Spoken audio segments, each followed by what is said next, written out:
According to legend, Bishop Donan first established a Christian cell on the island around 600 AD. Little is known or recorded about this time in history. We remain much in the dark. By 800 AD, the Viking raiders were starting to assimilate and settle throughout northwest Europe, and it was against this unstable backdrop that the first castle was built around the start of the 13th century. During much of that period, the medieval castle was in the hands of the Mackenzies, with the MacRae clan often referred to as Mackenzie's coat of mail due to their reputation as fierce fighters. As the Viking threat subsided, the need for a large defensive stronghold rescinded, and the physical dimensions of the castle were reduced. In fact, over the centuries, the castle has been built and rebuilt at least 4 times, strongly influenced by the vagaries of Scottish feudal history. Her involvement in the Jacobite Rising of 1715 is certain, but ultimately led to her destruction by government troops in 1719. Following days of largely ineffective bombardment from the sea by British frigates, the castle eventually fell to Marines from the anchored ships. Discovering a large cache of gunpowder within the castle walls, the opposing forces put paid to any potential residency for the next 200 years by blowing the place up. The ruins were eventually bought by John MacRae Gilstrap and his wife Isabella in 1911, who then spent the next 20 years rebuilding Eilean Donan into what you see today. Today, John MacRae's family and his direct descendants still own and operate the castle, albeit in a charitable trust status, continuing the legacy and conserving the castle for future generations to come. To this day, they also retain private apartments within the castle itself. International visitors are a hugely important sector for us, representing about 40% of all tourists to the castle. As such, we have our official guidebook available in French, German, Italian, Spanish and Mandarin.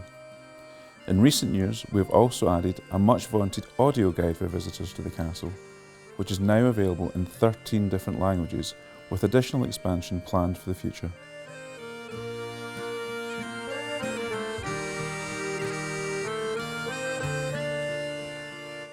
We've developed a children's activity booklet which includes 8 pages of puzzles, quizzes and activities based around the history of the castle and the Scottish Highlands.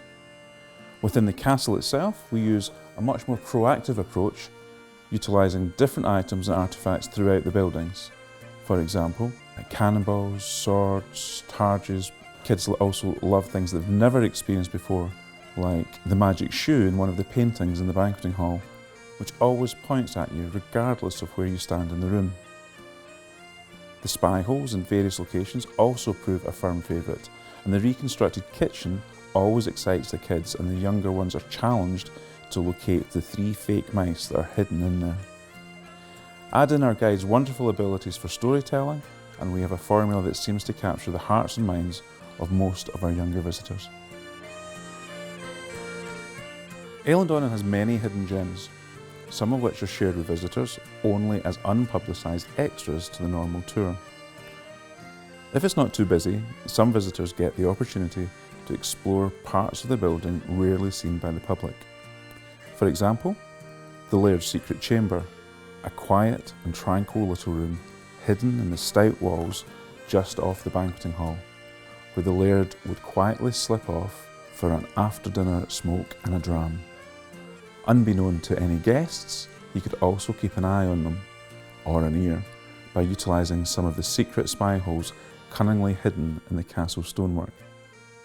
Similarly, small numbers of visitors are given access to the secret walkway around the very top of the castle, offering stunning views of the local area.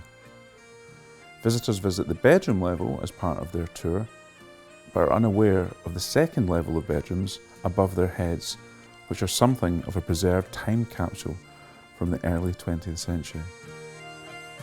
Working portcullis is often overlooked because of its hidden location, so again, it's always a popular sight to see when we lower and raise it for visitors.